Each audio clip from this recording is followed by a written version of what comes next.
Na mtazamaji, saa moja juu ya alama saa za Afrika Mashariki. Popote pale ulipo, hujambo na karibu kwenye matangazo ya taarifa za Kirk Machweo, ikiwa ni jioni nyingine njema na teuli mimi hapa kuweza kukuletea taarifa tulizoziandaa mchana kuto. Karibu tuandamane mwanzo hadi tamati. Jina langu ni Sambu. Naam, tuanze na taarifa tuliyoipa kipaumbele, ambapo Rais William Ruto amewaelekeza wanakandarasi na mafundi ambao tayari wanahusika katika miradi ya ujenzi wa nyumba zenye bei nafuu kuendelea kufanya hivyo licha ya mahakama kuamua kwamba mpango huo ni kinyume cha sheria. Anavyoripoti Vincent Kerosi, Rais amesisitiza kwamba haki ya makazi imelindwa kikatiba na hivyo basi sharti mpango huo uendelee licha ya pingamizi zilizoko. This program must move forward for the benefit of millions of Kenyans across the country in terms of employment and in also making sure that ordinary Kenyans can also access affordable living. Ndiyo matamshi ya Rais William Ruto hii leo kwa mara nyingine akiradidi msimamo kwamba mradi ujenzi wa nyumba za bei nafuu ambao umezimwa na mahakama kwa kuutaja kuwa kinyume cha sheria utaendelea mbele. Rais akiongezea kwamba amejukumiwa kikatiba na kwamba tayari ameuainisha mpango ukusanyaji fedha za kufadhili mpango huo. Kuna makontrakta wengine wamepata wasiwasi, wakawaambia vijana wanaofanya kazi ati kuna maneno. Mimi nataka niwaambie hivi, contractors wote wanaofanya kazi kwa mambo ya affordable housing pamoja na vijana wote na wale wanafanya kazi katika mpango huu, karibu watu 1130. Mimi nataka niwaambie waendelee kazini kwa sababu hii mpango inaendelea. Alhamisi ya leo akiwa kwenye ziara ya kaunti ya Bungoma ambapo ameahidi ujenzi wa nyumba kama hizo takriban 20,000, Rais amesema kwamba wataendelea kusuluhisha masuala tata na mahakama, mpango huo akiuona kuwa mbinu mwafaka ya kubuni nafasi za ajira kwa vijana. The Constitution of the Republic of Kenya section 43 protects the rights of housing amongst other economic and social rights of the people of Kenya. We have a plan on how to raise money for housing. I have no explanation to give. Hayo yakijiri, Ruto ameusuta upande wa upinzani kwa kupinga mpango wake wa kutafuta nafasi za ajira uhaibuni, akisema kwamba wajibu wake kama rais ni kuhakikisha vijana wapata kazi iwe ndani au nje ya mipaka ya Kenya. Wameenda kotini, wanataka kusimamisha mpango ya digital jobs. Wameenda kotini, nilisikia hata mtu ya kitendawili akisema ati mbona Ruto anataka kupeleka vijana wetu ng'ambo. Sasa mimi nataka niulize nyinyi watu hapa Tongaren. Wewe kijana, wewe unajali kama kazi itapatikana Naitiri ama Bungoma ama Amerika? Si tumekubaliana kazi ni kazi? Katika ziara hiyo, aidha Rais amegusia swala la afya kwa wote, Waziri Susan Nakhumicha akitaja kwamba mfumo mpya wa SHIF utaanza kutekelezwa kuanzia mwezi ujao. Vincent Kerosi, Kirk Machweo. Social housing. Yes. Na kwingineko, ombi la kutaka kumuondoa Jaji Mkuu Martha Koome limewasilishwa rasmi mbele ya jopo la mahakama JSC.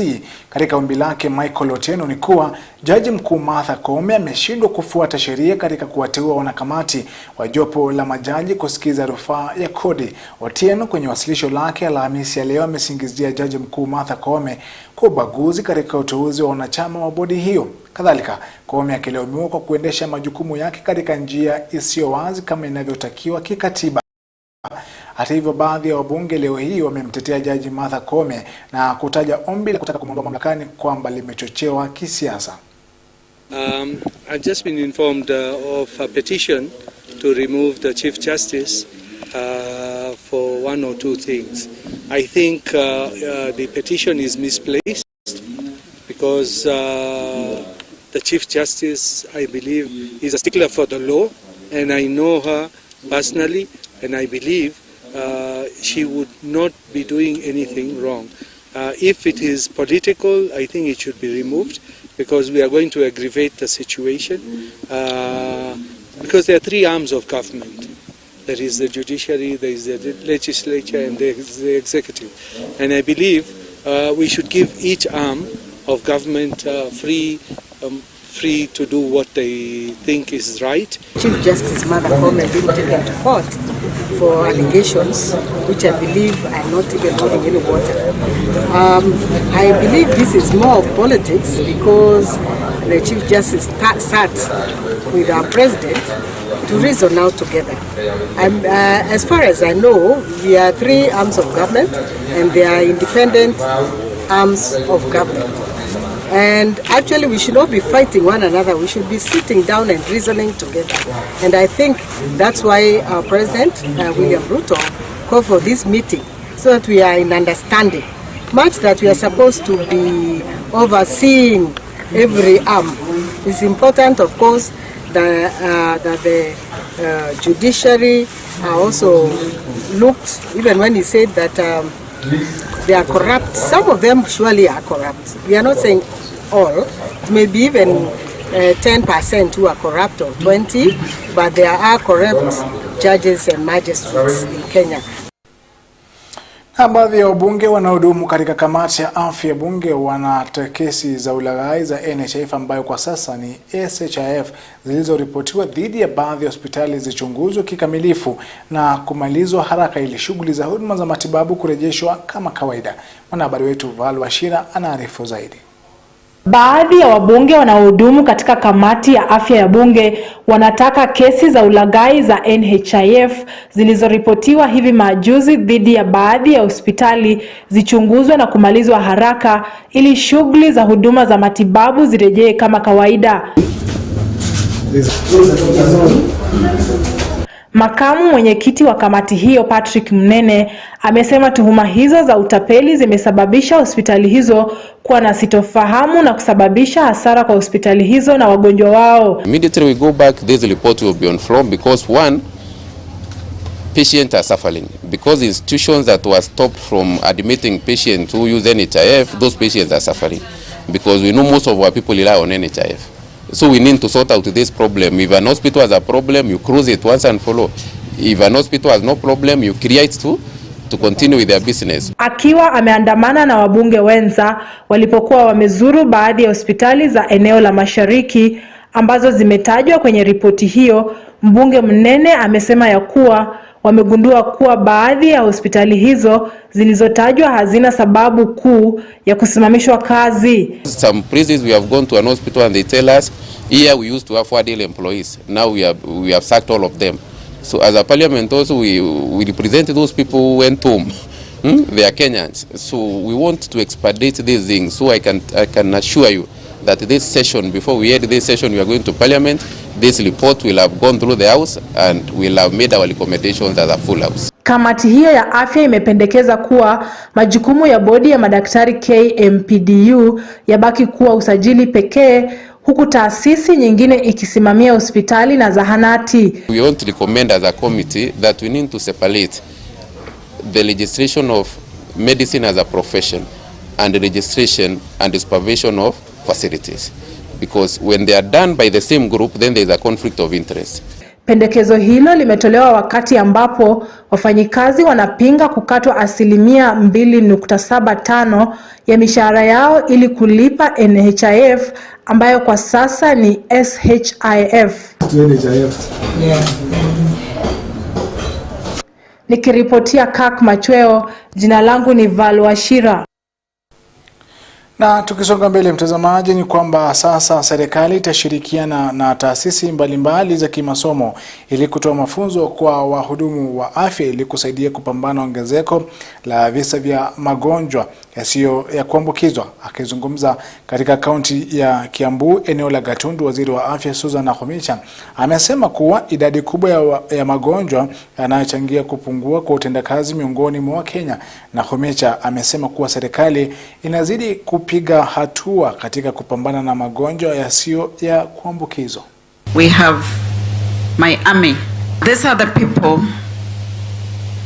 that we have planned should get into the societies, into the communities, into each and every household, so that we start screening early, we promote healthcare, they give education to the households, so that we are able to tackle this rising burden of NCTs from the bottom. Na wakazi katika maeneo yanayoathirika na ugonjwa wa kuambukizwa unafanya macho kuwa mekundu wametakiwa kuwa waangalifu zaidi. Ugonjwa huo hatari umekuwa ukisambaa kwa kasi haswa katika maeneo ya Mombasa, Lamu na Malindi. Msemaji wa serikali Isaac Mora amethibitisha kuwa tayari kisa kimoja kimeripotiwa katika kaunti ya Kisii na visa vingine vitatu kuripotiwa katika kaunti ya Nairobi. Sasa wananchi wametakiwa kuwa waangalifu zaidi ili na kuzingatia usafi, huku walioathirika wakitakiwa kujitenga.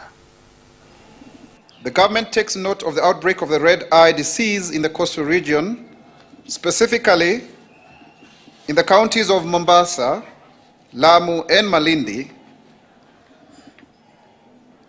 Few cases have also been reported in other parts of the country, 1 in Kisii and 3 in Nairobi County. The disease is spread by touching eyes of infected persons or contaminated surfaces, then one touching their eyes. This disease, characterized by red, watery eyes, has been identified as a form of conjunctivitis, which is highly contagious, but generally not severe in nature. So it is contagious but not severe. Please note that. It is therefore important to emphasize that these conditions are usually self-limiting and rarely causes long-term complications to the eye and therefore needs not to cause high alarm. So people should not panic because of that.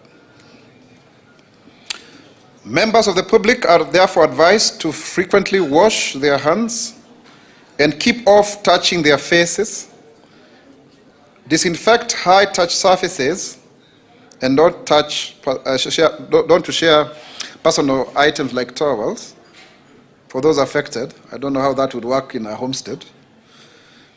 They are self-advised to self-isolate to reduce spread. So don't use your towels. I think that, I don't know, should apply also to a husband and wife. Those with mild symptoms are advised to use a wet face towel over their eyes,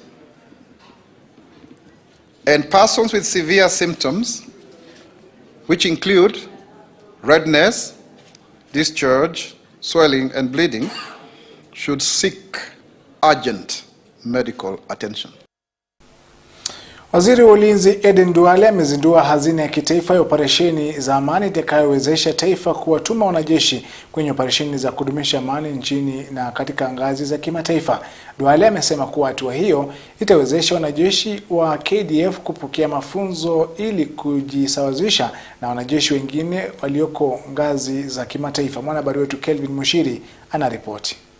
Juhudi za kuimarisha usalama nchini na katika mataifa ya nje zinazidi kutiliwa maanani. Hii ni kufuatia uzinduzi wa hazina ya kitaifa ya operesheni za amani ambayo inapania kuwezesha wanajeshi wa KDF kujihami kwa magari na silaha.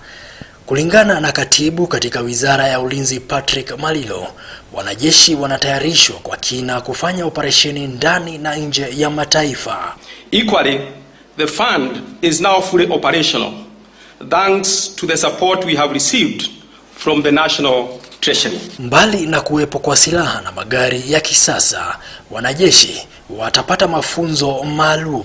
Will unequivocally enhance our military operational capability, efficiency and effectiveness. Wakati huo waziri wa usalama Eden Duale alizindua magari ya uchukuzi ya kijeshi yaliyoelekea katika operesheni inayoendelea katika Jamhuri ya Kidiplomasia ya Kongo. In the fulfillment of our international commitments to peace and security, and with this fund in place, we are ensuring that our defense forces can rapidly deploy with the right equipment and competency in a changing security environment. Uzinduzi huu ukiwa ni njia mojawapo ya kukabiliana na ongezeko la ukosefu wa usalama nchini, hususan katika maeneo kaskazini mwa Kenya. Kelvin Mushiri, Kirk Machweo. Na mtazamaji, taarifa hiyo inaniacha bila la ziada ila kuhitimisha awamu hii ya matangazo ya taarifa za Kirk Machweo. Mimi ni Chris Sambu. Kwa wote ambao wameweza kufanikisha taarifa hizi, tunakutakia wewe usiku mwanana.